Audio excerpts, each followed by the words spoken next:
दिखाने वाला, विभुरी को बनाने वाला। ये मधुर बोल मधुपंथ खोल, सतमार्ग बताने वाला, बिगड़ी को बनाने वाला। ये मधुर बोल सतपंथ खोल, सतमार्ग बताने वाला, बिगड़ी को बनाने वाला। श्री राम यही घनश्याम, श्री राम यही घनश्याम, प्रभु महिमा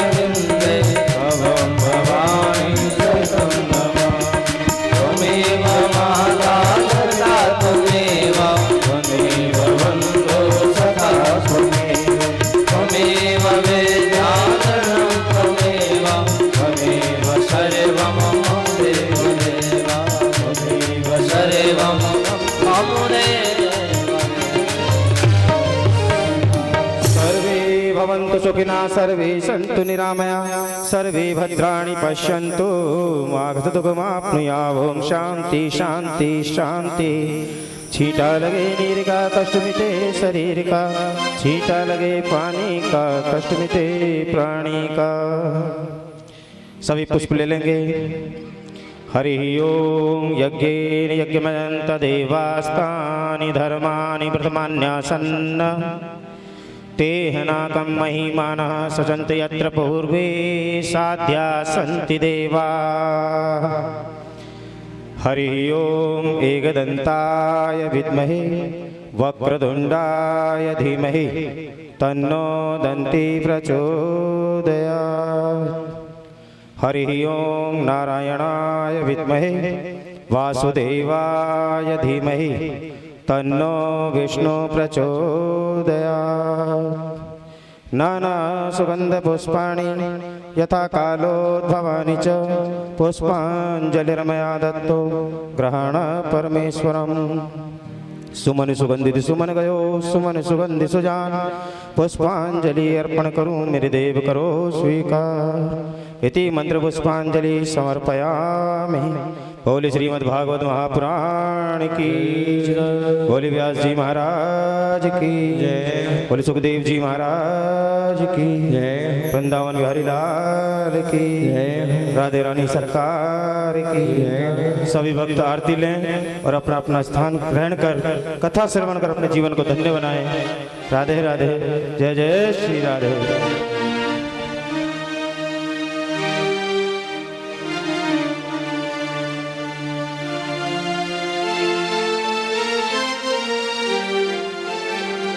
श्री कृष्णाय वयं नमः।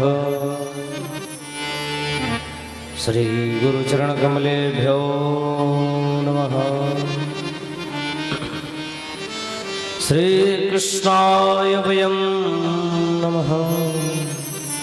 श्री गोविंदाय नमो नमः। गुरुर्ब्रह्मा गुरुर्विष्णु गुरुर्देवो महेश्वरा, गुरुर्साक्षात् परं ब्रह्म तस्मै श्री गुरुवे नमः।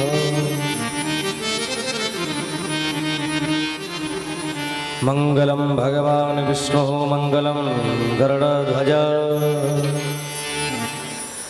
मंगलम पुंडरीकाक्षः, मंगलाय स्तनो हरे, मंगलाय स्तनो हरे।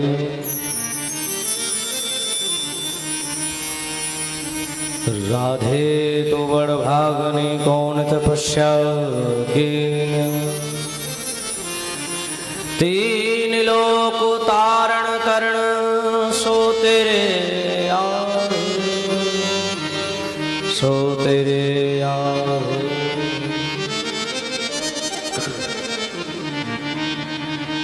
सच्चिदानंद रूपाय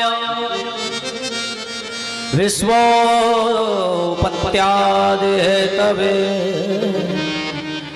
तापत्रे विनाशाय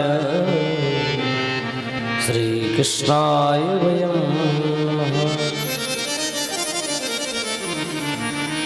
भक्ति भक्त भगवंत गुरु चतुर्नाम वपो एक,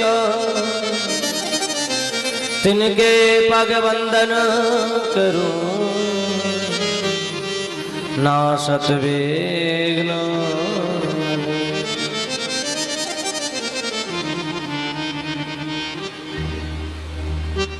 कृष्ण त्वदीय पद पंकज पंजरांत है, अभेदं वेस्तुमानस राजहंसः। प्राण प्रियान समे कपिबन्ते, कंठा अवरोधं विधो स्मरणं कुस्तुते।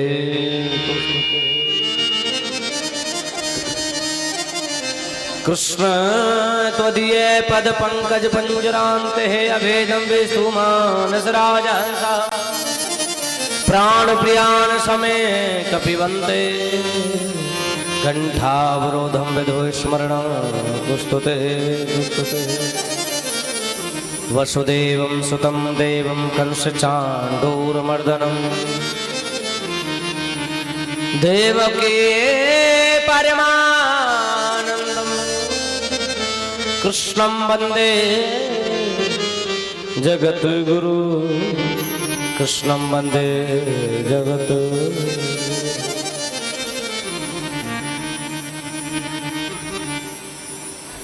दुर्लभो मानसो देहो देहिनां चरणभङ्गरः, तत्रापि दुर्लभं मन्ये वैकुण्ठप्रियदर्शनं, वैकुण्ठप्रियदर्शनं।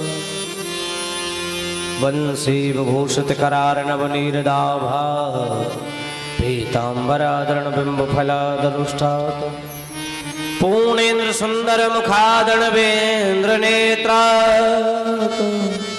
कृष्णात् परम किमपि तत्त्वमें न जाने, कृष्णात् परम किमपि तत्त्वमें न जाने। सब कुछ दीना आपने भेंट करो क्या नाथ, नमस्कार की भेंट लो जोड़ो दोनों हाथ। बोले भागवत महापुराण के, राधा रानी सरकार के। बड़ा सुंदर पावन पर्व है। आज भागवत जी के में सप्तम दिवस की लीला में हम और आप सभी विराजमान हैं। लाइट में आ रही है। सप्तम दिवस की इस पावन बेला में हम और आप सभी विराजमान हैं। आज भागवत जी का सप्तम दिवस, यानी कि 7वां दिन हम और आप सभी इस बेला में बैठे हुए हैं। भागवत जी की बड़ी असीम अनुकंपा कृपा सभी भक्त प्रेमी सज्जनों के ऊपर है और इस आनंद रस का लाभ प्राप्त कर रहे हैं। आएंगे 2 मिनट सभी मिलकर के मधुराष्ट्र का पाठ करेंगे। 2 मिनट मिलकर के सभी मधुराष्ट्र का पाठ करेंगे।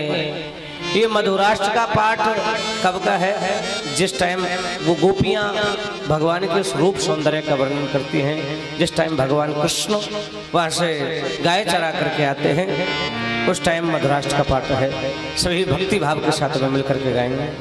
मधुरम मधुरम वदनम मधुरम नयनम मधुरम हसितं मधुरम मधुरम मधुरम वदनम मधुरम नयनम मधुरम हसितं मधुरम हृदयं मधुरं गगनं मधुरं मधुराधिपते अखिलं मधुरं मधुरं गगनं मधुरं नयनं मधुरं हसितं सभी भाव से गाएंगे वचनं मधुरं चरितं मधुरं वचनं मधुरं वरतं मधुरं वचनं मधुरं चरितं मधुरं वचनं मधुरं वलितं मधुरं चलितं मधुरं रमतं मधुरं मधुराधिपते रखिलं मधुरं अधरं मधुरं गगनं मधुरं नयनं मधुरं हसितं मधुरं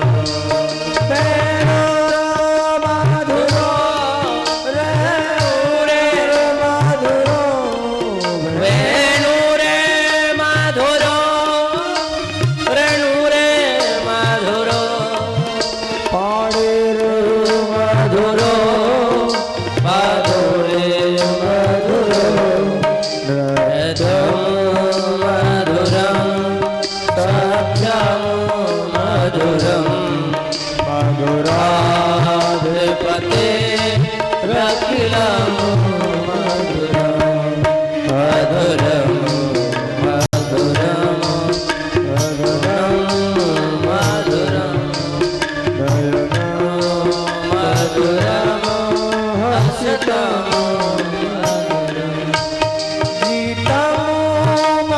भाव से गाएंगे पीतं मधुरं गीतं मधुरं पीतं मधुरं भुक्तं मधुरं सुप्तं मधुरं भुक्तं मधुरं पीतं मधुरं मधुराधिपते रखिलं मधुरं अधरं मधुरं मधुरं मधुरं नयनं मधुरं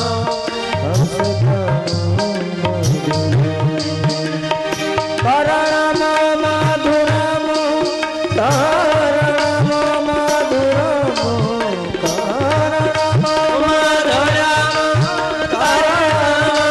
मधुरं हरे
मधुरम कल्याण मधुरम मधुराधिपते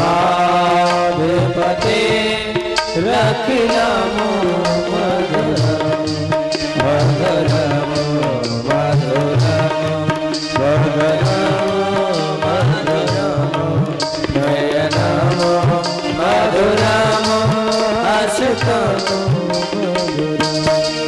गोपी मधुरा लीला मधुरा गोपी मधुरा लीला रे मधुरा युक्तम मधुरम भूपम मधुरम द्रष्टम मधुरम श्रेष्ठम मधुरम मधुराधिपते रखिलम मधुरम अधरम मधुरम वदनम मधुरम मधुराधिपते रखिलम मधुरम गोपी मधुरा गाओ रे मधुरा गोपा मधुरा गाओ रे मधुरा यष्टि रे मधुरा सृष्टि रे मधुरा फलितम मधुरम फलितम मधुरम मधुराधिपते रखिलम मधुरम अधरम मधुरम वदनम मधुरम नयनम मधुरम हसितम मधुरम हृदयम मधुरम गमनम मधुरम मधुराधिपते रखिलम मधुरम मधुराधिपते रखिलम मधुरम मधुराधिपते रखिलम मधुरम मधुरम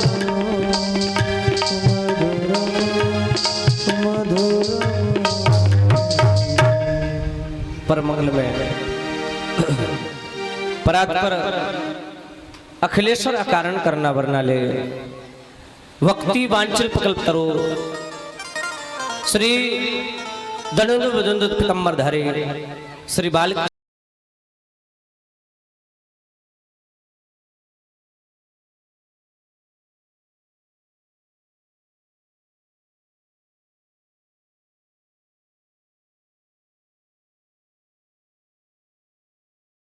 करेंगे। आदरणीय परम वंदनीय परम पूजनीय भगवान श्री राम के चरणों में भी सभी सत्सद बंदन प्रणाम करें, नमन करें। आदरणीय परम वंदनीय परम पूजनीय भगवान श्री कृष्ण के भी चरणों में प्रणाम करेंगे, नमन करेंगे सभी। आदरणीय परम वंदनीय परम पूजनीय भगवान श्री सच्चे श्रोता और सच्चे ही वक्ता, आज तक कोई ना तो ऐसा कोई श्रोता हुआ है और ना ही कोई वक्ता है, ऐसे श्री हनुमान जी महाराज के चरणों में भी सभी सत्सद बंदन प्रणाम करें, नमन करें। विराजमान मातृ शक्ति माताएं बहनें भाई वृंद और जहां तक भी हमारी आवाज जा रही है सभी के गुरुजन, जहां तक भी हमारी आवाज जा रही है, जिस किसी सज्जन को हमारी आवाज सुनाई दे रही हो व्यास गद्दी से, सभी भक्ति भाव के साथ बोलेंगे राधे राधे, जोर से बोलेंगे। बड़ा सुंदर पावन पर्व है। आज धीरे धीरे करके 7 दिन निकल गए हैं। 7वां दिन 7वां पुष्प हम ठाकुर जी के महाराज के चरणों में अर्पण करने के लिए विराजमान है। ठाकुर जी की बड़ी असीम कृपा है, इस सुंदर अवसर का लाभ प्राप्त कर रहे हैं।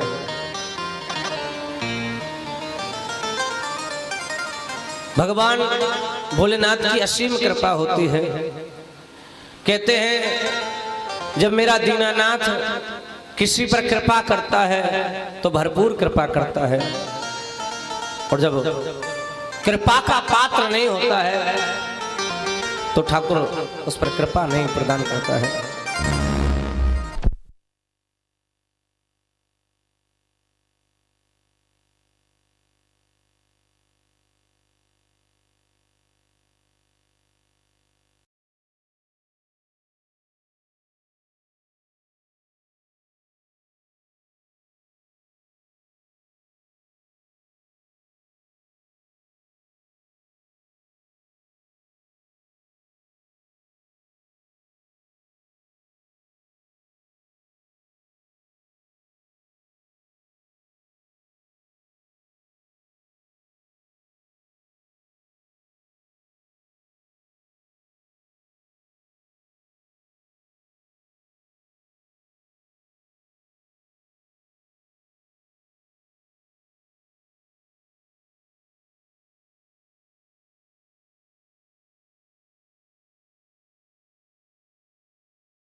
कहते हैं ठाकुर जी की सुंदर लीलाएं हैं।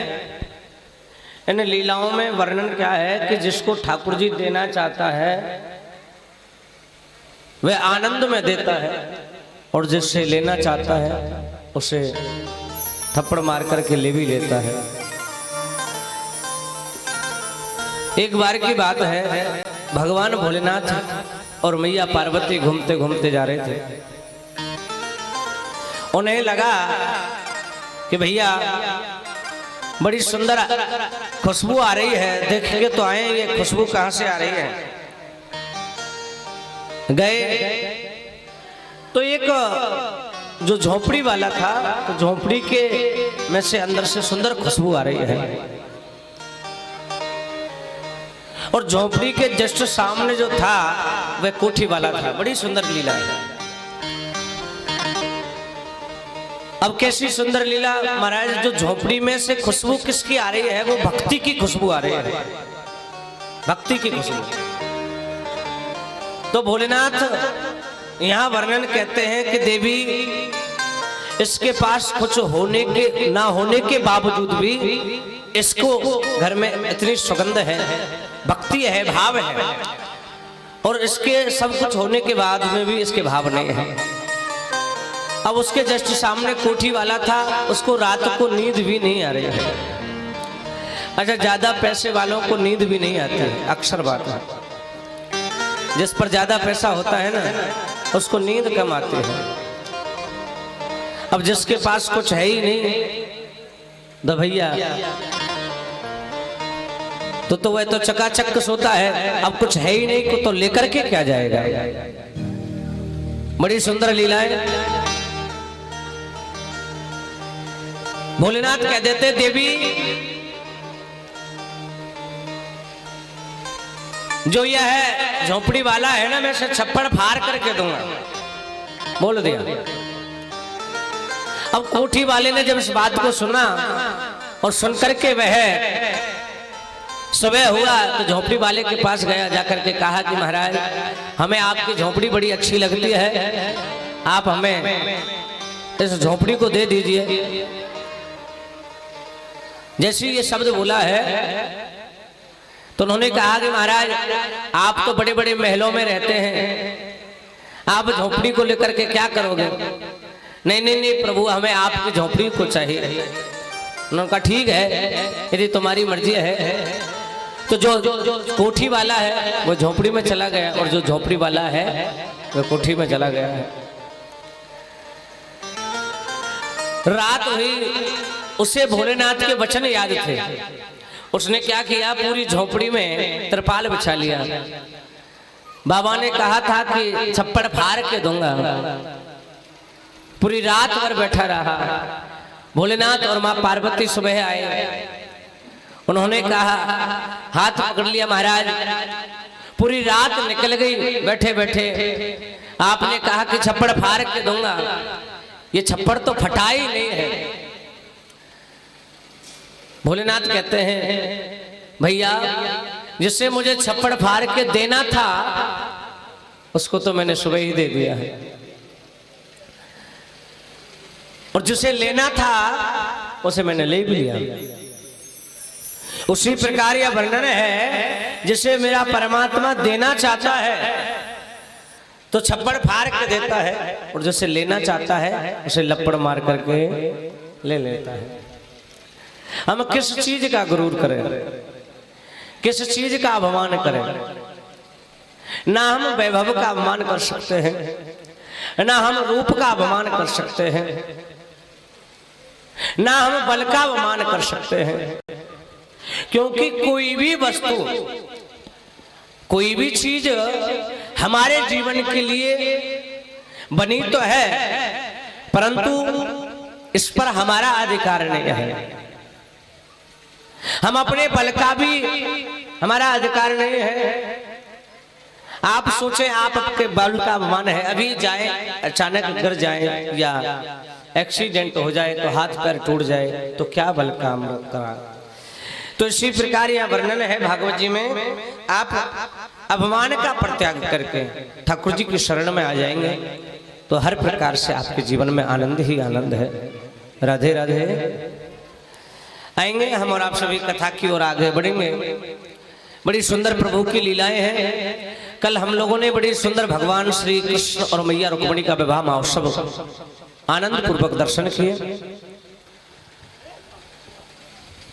माँ कात्यायनी के मंदिर में माँ रुक्मिणी पूजन कर रही है। 14,000 सैनिक लगा रखे। रुक्मिणी ने कहीं वह आकर के मेरी बहन को भगा करके ना ले जाए। 14,000 सैनिक जब उन्होंने लगा रखे थे, पर माँ कात्यायनी के मंदिर में माँ रुक्मिणी जब पूजा कर रही है, इतना अटल प्रेम है कि माँ कात्यायनी के मंदिर में पूजा करते करते माँ कात्यायनी की मूर्ति में भगवान का दर्शन कर रहे हैं। माँ कात्यायनी की मूर्ति में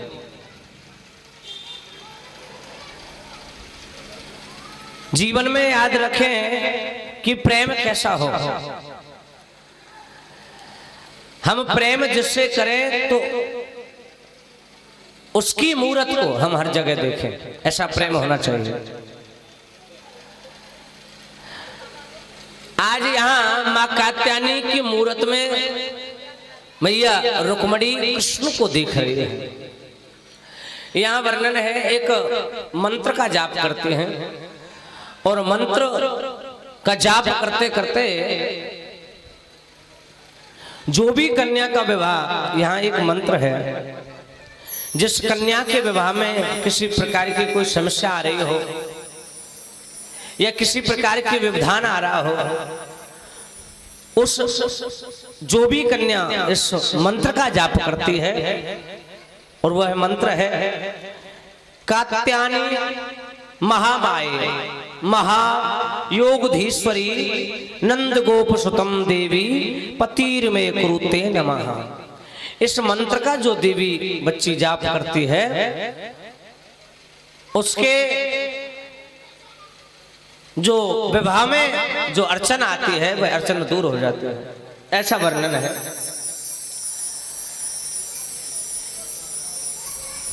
जब कृष्ण उस पत्र को पढ़ते हैं तो सीधे उस पत्र को पढ़ करके सीधे यहाँ कुंदनपुर की ओर वह कृष्ण आते हैं, और कृष्ण जब कुंदनपुर की ओर भगे चले आते हैं, जो 14,000 सैनिक जो लगाए थे मैया रुक्मिणी की रक्षा के लिए, आज जब भगवान श्री कृष्ण रथ में बैठे थे तो यहाँ कृष्ण से को देख करके एक सैनिक कहता है, भैया देखो तो सही जो रथ में बैठा है वो कितना सुंदर है, जो रथ में बैठा है वो कितना सुंदर है। जब कृष्ण नीचे रथ से उतरे तो एक सैनिक कहता है भैया देखो तो सही इनकी चाल कितनी सुंदर है। जब ये देखने इनकी कैसी चाल है, जैसे मतवारी हाथी चाल चलता है ऐसी इनकी चाल है। लाला लाटन में का है जैसे एक मतवारी हाथी चाल चलता है ऐसे इनकी चाल है। भगवान श्री कृष्ण जब अंदर गए तो जब अंदर गए कृष्ण जाने के बाद में मैया रुक्मिणी को लिया और लेकर के चलने लगे तो एक सैनिक ने तो यहां हद ही पार कर दी। तो वह कहता है भैया देखो तो सही इन दोनों की जो जोड़ी है वो जोड़ी कितनी सुंदर है। इन दोनों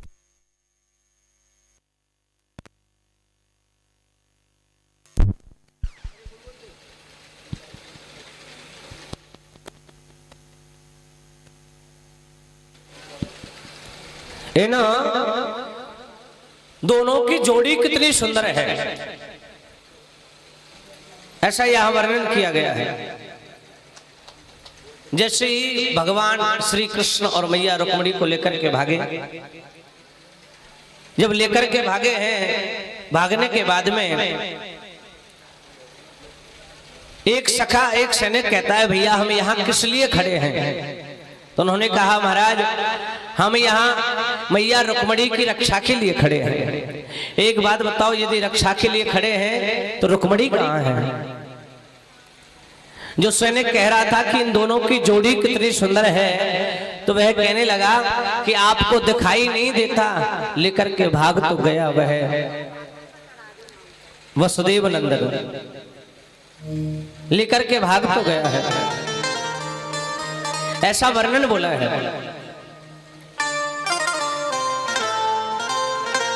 बहुत सुंदर लीलाओं का वर्णन किया।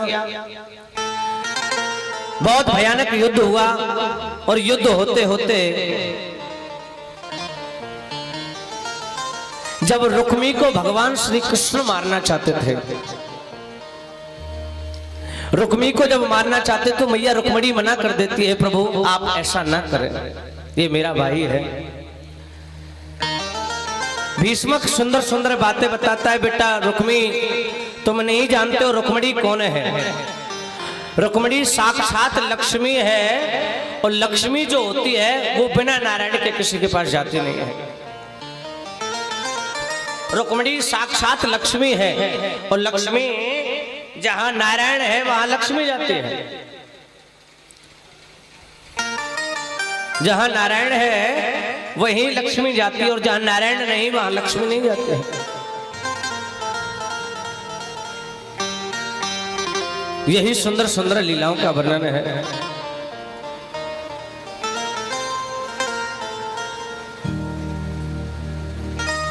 मैया रुक्मिणी का सुंदर विवाह महोत्सव हो रहा है।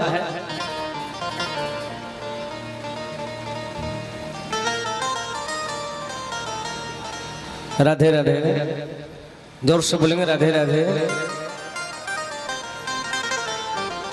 फेरा पड़ रहे हैं और फेरा पढ़ते पढ़ते जो कुंदनपुर की नारियां जो हैं वो सुंदर सुंदर गालियां भगवान को दे रही हैं।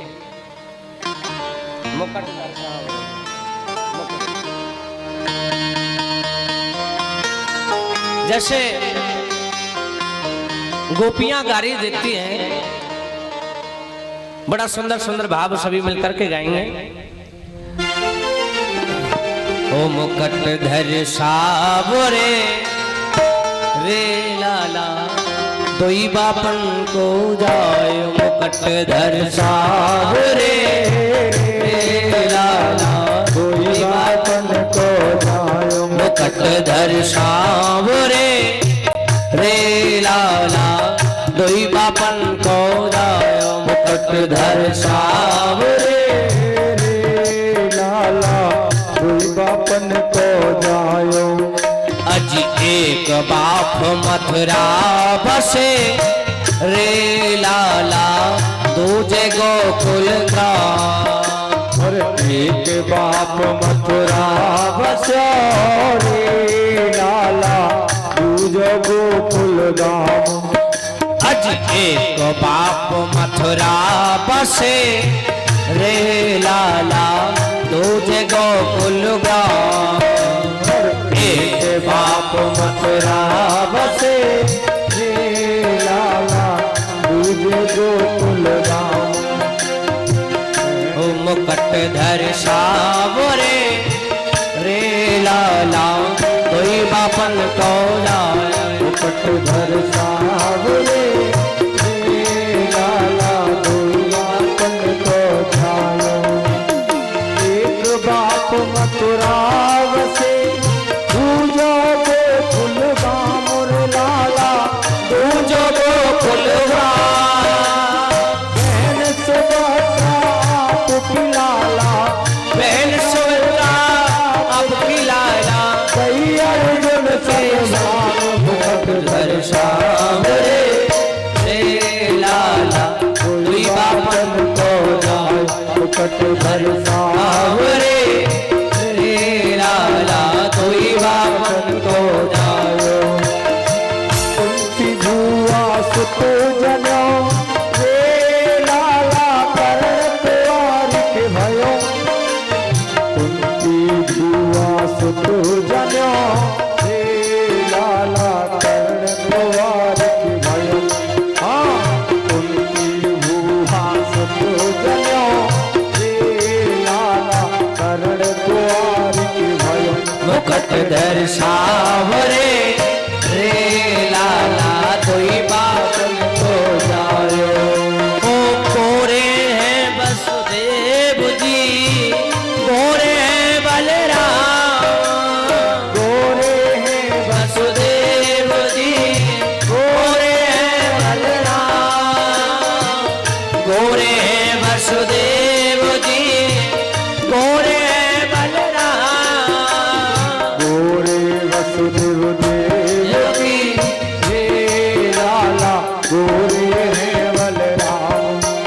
अरे तुम काले कौवे रे लाला या तो ठीक न थाम मुकुट धर सावरे रे लाला दुई बापन को जायो मुकुट धर सावरे रे लाला दुई बापन को जायो। सखियां गारी दे रही रे लाला कुंदनपुर की बात। अजी सखियां गाली दे रही रे लाला कुंदनपुर की बात। मुकुट धर सावरे रे लाला कोई बापन को जायो। मुकुट धर सावरे रे लाला दुई बापन को जायो। मुकुट धर सावरे रे लाला दुई बापन को जायो।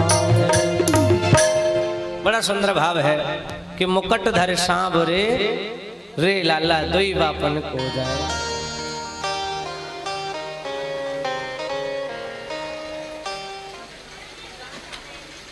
कहा कर लो आज तू राधे राधे।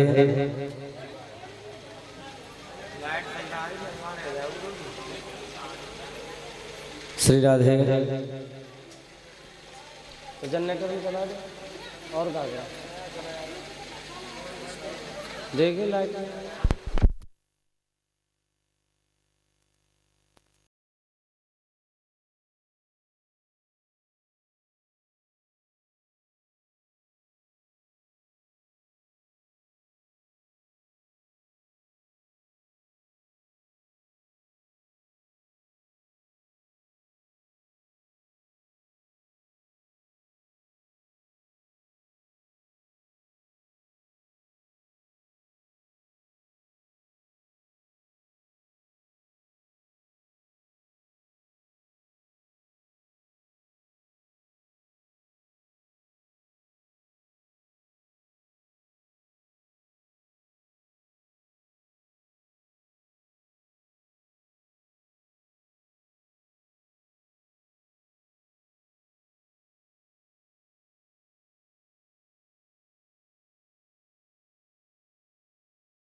जय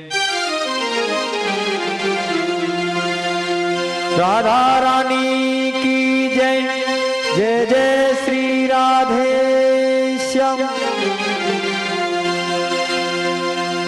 सवरिया ले चल पल्ली पार और जहां विराजे हो और जहां विराजे राधा रानी अलवेली सरकार। सवरिया सवरिया सवरिया ले चल पल्ली पार। सवरिया ले चल पल्ली पार। सवरिया ले चल पल्ली पार और जहाँ विराजे राधा रानी जहाँ विराजे राधा रानी अलवेली सरकार। सवरिया सवरिया चल पल्ली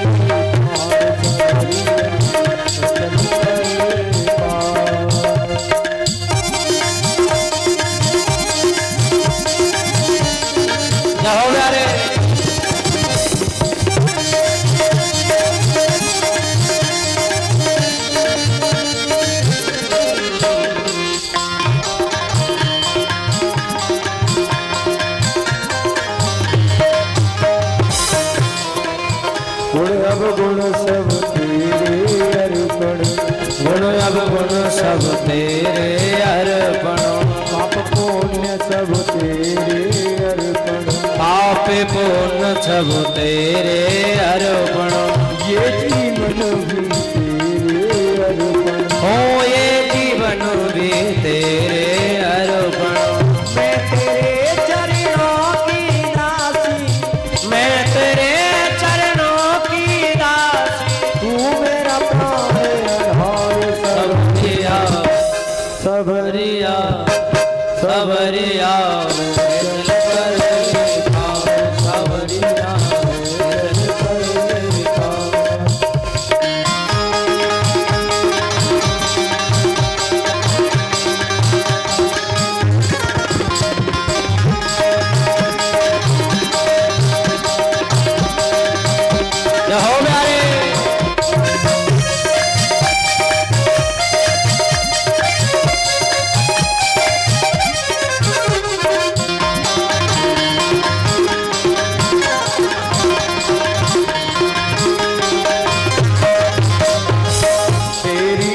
लगा बैठी हूँ। तेरी आस लगा बैठी हूँ।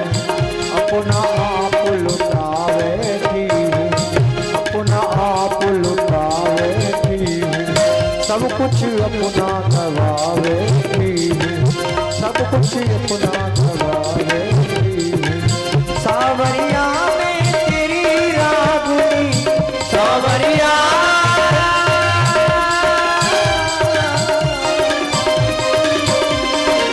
सावरिया में तेरी रागनी। तू मेरा प्राण आधार। सवरिया चल पर खा। सवरिया चल पर ले खा। सवरिया चल पल्ली पार।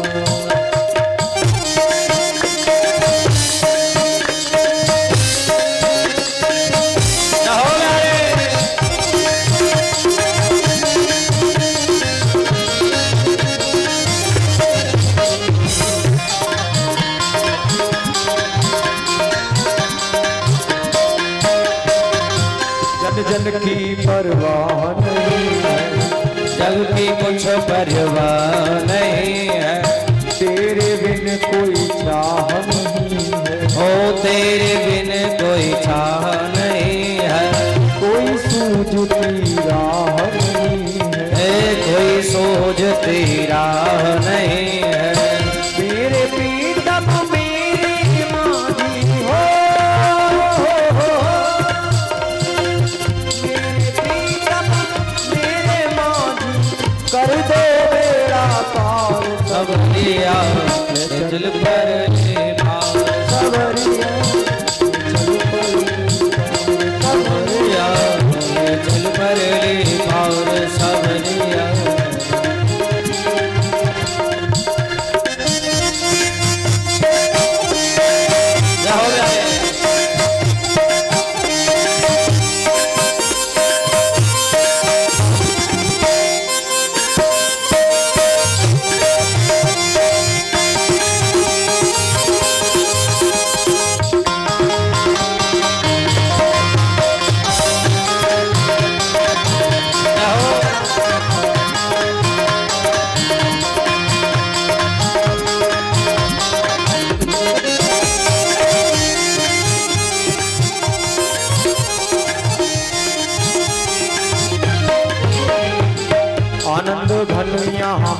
रहा है, आनंद घन यहाँ बरस रहा है, पत्ता पत्ता हरस रहा है, पत्ता पत्ता हरस रहा है, ये तीनों बेचारा तरस रहा है।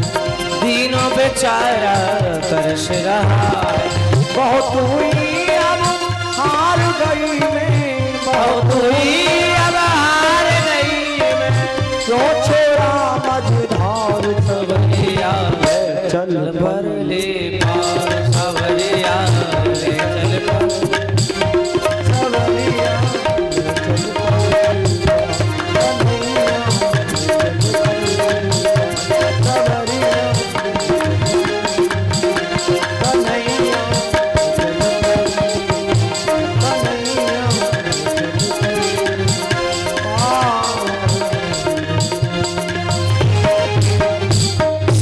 बोले गोविंद भगवान के जय। प्रेम से बोलेंगे राधे राधे। आएंगे हम और आप सभी मिलकर के कथा की ओर आगे बढ़ेंगे। बड़ा सुंदर भाव है यहाँ। भगवान श्री कृष्ण का जो पहला विवाह होता है वह मैया रुक्मणी के साथ में होता है। आप तो सभी प्रसिद्ध हैं। भगवान के कितने विवाह का वर्णन बताया है? क्यों जी? 16,000 जोड़ते बोलो। 16,108 यहाँ भगवान का प्रथम विवाह बताया है। आएंगे 16,108 विवाह कैसे कैसे हुए, इनका विवरण हम और आप सभी मिलकर के प्राप्त करेंगे। एक बार की बात है, बड़ा जो दूसरा विवाह हुआ है वो जाम्बवती के साथ में हुआ है। कैसे कैसे हुआ इसका विवरण हम और आप सभी मिलकर के प्राप्त करेंगे। एक सत्राजित नाम का राजा था। सत्राजित नाम का जो राजा था उसके पास में स्वयंतक मणि थी। स्वयंतक मणि जो 8 भार सोना दिया करती थी और उसको पहन करके वह राजा भगवान द्वारकाधीश की सभा में पहुंच गया है। जैसे वहां सभा में पहुंच करके उन्होंने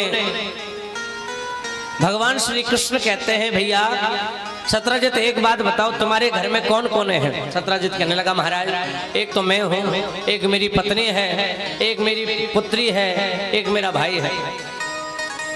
हे राजन, कुल मिलाकर के तुम 4 लोग हुए और तुम्हारे पास में जो ये 8 भार सोना देती है ये मणि, आप ऐसी कृपा करिए कि आप इस मणि को मुझे प्रदान कर दीजिए। उन्होंने कहा, प्रभु माफ करना, हम आपको इस मणि को नहीं प्रदान कर सकते हैं। ठीक है प्रभु, जैसी आपकी मर्जी सत्राजित, ये आपकी चीज है, आप दें तब भी अच्छा है, नहीं दे तब भी अच्छा है। यह वर्णन बोला है। भगवान श्री कृष्ण इस बात को बोल करके चले जाते हैं। वह सत्राजित जैसे ही घर जाता है, उस मणि को उतार करके जैसे ही खूंटी पर रखता है तो उसका भाई प्रसेन जो है, छोटा भाई प्रसेन, उस मणि को पहन करके सीधे शिकार करने के लिए चला जाता है। उसका भाई प्रसेन सीधा शिकार करने के लिए जब जाता है तो शेर उसका शिकार कर देता है।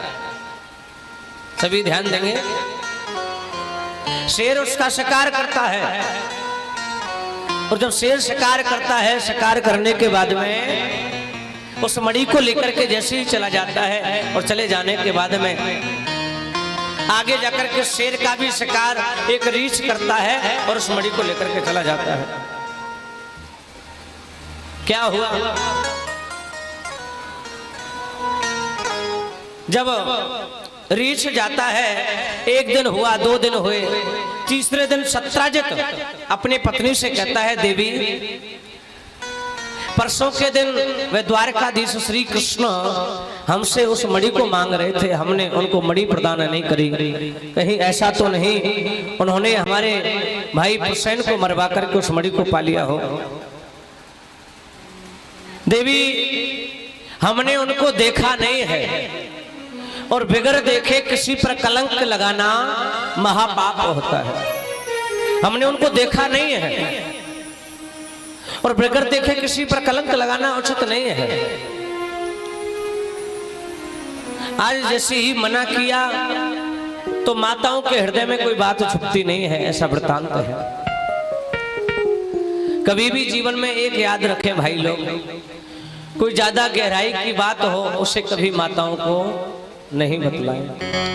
यहाँ संतों ने एक वर्णन भी बोला है कि जिस भजन में राम का नाम ना हो उस भजन को गाना ना चाहिए। पत्नी कितनी प्यारी क्यों ना हो पर उसे भेद बताना ना चाहिए, और बेटी कितनी लाडली क्यों ना हो उसे घर घर डुलाना। हमारे संस्कृति में और हमारे धर्म में हमारे लेखकों ने एक सुंदर सुंदर लेख लिखे हैं। इन लेखों में हमें एक एक गूढ़ रहस्य प्राप्त होते हैं, समझे तो ना समझे तो कुछ भी नहीं है। हमारे भागवत महापुराणों में यह सुंदर सुंदर लेख बताए हैं, एक अच्छी अच्छी चीजें बताई हैं। बेटा कितना लाडला क्यों ना हो पर उसे सर पर चढ़ाना ना चाहिए, बहुत पुराना भजन है। और भाई कितना बैरी क्यों ना हो, भाई कितना भी बैरी क्यों ना हो उसे भेद छुपाना ना चाहिए। भाई कैसा भी क्यों ना हो पर उसे भेद छुपाना नहीं चाहिए। आज यहाँ सत्यजित जब अपनी पत्नी को बता देता है तो वह धीरे धीरे करके पूरे राज्य में वह बात फैल जाती है। एक संत ने कहा है कि भैया आओ, यदि आपको फ्री में यदि प्रचार करवाना हो, आपको पैसे नहीं लगाने हो और फ्री में प्रचार करवाना हो तो किसी माताजी को बता दीजिए और साथ साथ ये भी बोल दीजिए, अरे बहन जी आप ही को बता रहे हैं, किसी को बताना नहीं है। फिर तो भैया इतने अच्छे से प्रचार होगा, आपके पैसे भी नहीं लगेंगे। बहुत सुंदर सुंदर प्रचार कर देते हैं। ये माताओं की सुंदर विशेषता है। अरे कोई थोड़े से आंखन में आंसू भर के थोड़ी सी माँ से बात कर ले तो वह अपने अंदर के सारे जो गहराई की बातें हैं वो अपने आप ही उगल देगी। बोल राधे राधे। तो इसलिए तो कहते हैं कोई गहरी बात माताओं को बताना नहीं चाहिए। भाइयों को बहुत ये विशेष बात है। एक बार राधे राधे बोलेंगे सभी मिलकर के, यही वर्णन है। अब उन्होंने एक अपनी सहेली को बताया, अरे बहन ये गहराई की बात है, तुम्हें किसी को बताना नहीं है। उसने दूसरी को बताया, ये धीरे धीरे करके बात पूरी द्वारका में फैल गई और जब द्वारका में फैली तो भगवान श्री कृष्ण के कानों तक आवाज गई है। अब जब भगवान कृष्ण के कानों तक आवाज गई तो कृष्ण ने मन में सोचा, मैंने तो आज तक उस प्रसन्न को देखा भी नहीं है, मैं इसे क्या मारूंगा।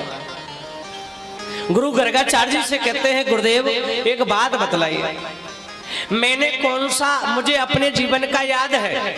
भगवान कृष्ण कहते हैं, गुरु गर्गाचार्य जी से कहते हैं, हम इस संत एक बात कहते हैं कि गुरुजी जरूर बनाना चाहिए, हमें जीवन में गुरु जरूर बनाना चाहिए। अब ये आपके ऊपर निर्भर है कि हमारे गुरु के काबिल कौन है। जीवन में बगैर गुरु के नहीं रहना चाहिए।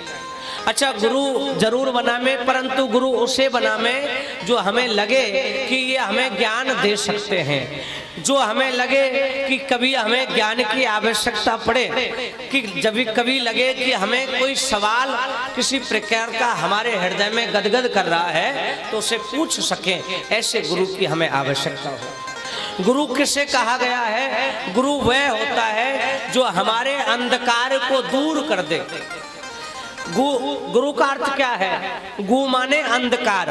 ध्यान दें माताएं, वैसे हमारा ब्रज सब कृष्ण को गुरु मानता है। कृष्णम वंदे जगत गुरु, कृष्ण तो सबके गुरु हैं। यहाँ वर्णन है, कृष्णम वंदे जगत गुरु, कृष्ण तो सबके गुरु हैं। पर ये मनुष्य रूप धारण किया है, तो मनुष्य रूप धारण करने के बाद में हमें किसी मनुष्य को रूप बनाना, गुरु बनाना चाहिए। गु माने अंधकार और रू माने प्रकाश। गु माने अंधकार, रू माने प्रकाश, जो हमें अंधकार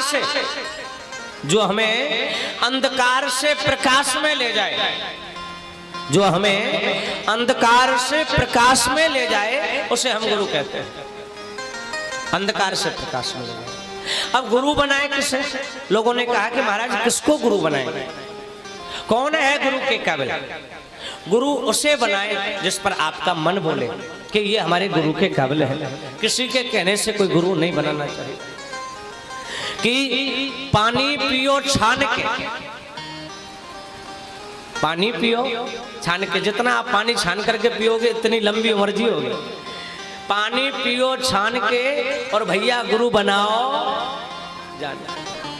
अब गुरु की कोई उम्र भी नहीं होती है। जिस पर आपका मन बोले कि ये हमारे गुरु के काबिल है, उसे हमें गुरु बनाना चाहिए। राधे राधे। यहाँ संतों ने एक वर्णन भी बोला है कि यदि आपके जीवन में कोई गुरु नहीं है, संतों ने वर्णन बोला है, यदि आपके जीवन में कोई गुरु नहीं है तो आप किसी को एक लोटा पानी, एक गिलास पानी भी पिलाते हो ना, उसका भी फल आपको प्राप्त नहीं होता। दान दक्षिणा की तो बात छोड़ दो। यहाँ संतों ने वर्णन कहा है कि यदि आपके जीवन में कोई गुरु नहीं है, तो यदि आपके जीवन में कोई गुरु नहीं है तो आप किसी को एक गिलास पानी भी पिलाते हो तो उसका भी धर्म आपको नहीं लगता। तो आप अपने जीवन में गुरु जरूर बनाएं। गुरु अपने इच्छा से बनाए, किसी के कहने से गुरु ना बनाए। आपका जिस पर दिल बोले। अच्छा, जिसको गुरु बना लिया आपने, जिसको गुरु बना लिया, उसके जीवन पर्यंत तक हमारा शरीर शांत भी हो जाए, शांत होने से पहले तक हमें कभी गुरु की बुराई नहीं करनी चाहिए। ये हमें गुरु ज्ञान मिलता है। या तो किसी को गुरु बनाओ मत। आपने किसी मनुष्य शरीर को गुरु बना लिया है, यदि वो पाप भी कर रहा है तो आप उस पर बोलने के अधिकारी नहीं है। क्यों? क्योंकि उसके कहीं दुगना आपको पाप लगेगा। जो जैसा कर्म करेगा। मैं यह वर्णन कहते हैं कि यदि आपके कोई गुरु आपने बनाए हैं और गुरु ने कोई गलत कर्म कर दिया है तो गुरु उस पाप के दंड का खुद अधिकारी है, आप उसके अधिकारी नहीं है। अमर कौन है? आप सोचे कि गुरु अमर है, गुरु अमर नहीं होता है। गुरु एक शरीर है, गुरु मरेगा जरूर। गुरु अमर नहीं है। अमर कौन है? राधे राधे। अमर कौन है? गुरु की आत्मा अमर है। और गुरु का जो सबसे बड़ी अमर जिसको कहा गया है अमर, वो आत्मा भी अमर नहीं है। आत्मा भी दूसरा शरीर ले लेगी। सबसे बड़ा अमर किसे कहा? आत्मा तो अमर है, आत्मा कभी मरती नहीं। पर जब दूसरा शरीर ले लिया फिर उसको गुरु थोड़े मानोगे। आत्मा दूसरा शरीर धारण कर लेती है। आज हमारा शरीर यह है, हमारी कल आत्मा दूसरा शरीर धारण कर लेगी। हम आज आप हमसे व्यास जी कह रहे हो, किसी दिन वो आत्मा दूसरा शरीर धारण कर लिए, वो कोई बिजनेसमैन हो जाए, आप उससे व्यास जी थोड़े कहोगे। तो यहाँ आत्मा भी अमर तो बताई है, परंतु यहाँ अमर क्या बताया है? जो गुरु का दिया हुआ मंत्र जो है वो सबसे बड़ा अमर है, वो अमर है। क्यों? क्योंकि गुरु ने वो मंत्र गुरु जी को दिया। गुरु ने गुरु जी को मंत्र दिया, गुरु जी ने हमें वो मंत्र दिया है और हम अपने शिष्यों को वो मंत्र देंगे। बोलो राधे राधे। तो मंत्र अमर है, गुरु अमर नहीं हो सकता है। मंत्र सबसे बड़ा अमर है। इस बात पर विशेष ध्यान दें। हमें अपने गुरु जी जरूर बनाए। राजा दशरथ जी भी आए तो उन्होंने भी वशिष्ठ जी को गुरु बनाया। राम जी आए उन्होंने वशिष्ठ जी को गुरु बनाया। कृष्ण आए उन्होंने गर्गाचार्य जी को गुरु बनाया है। तो जीवन में गुरु अवश्य बनाए। अब गर्गाचार्य जी से पूछने लगे गुरुदेव, भगवान कृष्ण की, गुरुदेव एक बात बतलाओ, हमने कौन सा पाप कृत कर्म किया है जिसका भोग हमको आज भोगना पड़ रहा है? अच्छा, जो कलंक होता है ना वो काजल से भी काला होता है। कलंक जल से पतला कौन है? बड़ी सुंदर भाव है कि जल से पतला कौन है, कौन भूमि से भारी, कौन अग्नि से तेज है, कौन काजल से, कौन कि जल से पतला ज्ञान है। जो हमारा ज्ञान है वो जल से पतला होता है। अभी तो यहाँ बैठा है, थोड़ी देर में घर पहुंच जाता है, फिर अपने ससुराल पहुंच जाता है, फिर मायके पहुंच जाता है, पता नहीं कहाँ कहाँ पहुंच जाता है। किसी का हरियाणा में पहुंच जाता है, किसी का राजस्थान में पहुंच जाता है, पता नहीं चलता है। ये मन है, ये मन बड़ा चंचल है, कैसे तेरा भजन। ये जो मन है वो बड़ा चंचल है, ये भजन नहीं होने देता है। जितना इसे समझा उतना ही मचलता है, उतना ही मचलता। जितना इसे समझाता हूं उतना ही मचलता है। बड़ी सुंदर बात बतलाई है महाराज। जल से पतला ज्ञान है, पाप भूमि से भारी। जो आप पाप करते हैं ना, या क्या वर्णन है कि जल से पतला ज्ञान है, पाप भूमि से भारी। जो आप जीवन में पाप करते हो ना, ये पृथ्वी से भी बहुत ज्यादा भारी होता है। हमें जीवन में पाप से डरना चाहिए, पापी से। अच्छा, आज की विशेषता क्या हो गई, आजकल लोग पापी से डरते हैं पर पाप से नहीं डरते। पाप करना सहज हो गया, पाप करना सहज हो गया, पर पापी से बड़ा डरते हैं। और पाप जो होता है वो पृथ्वी से भी भारी होता है। पाप जो होता है वो पृथ्वी से भी भारी कहलाता है।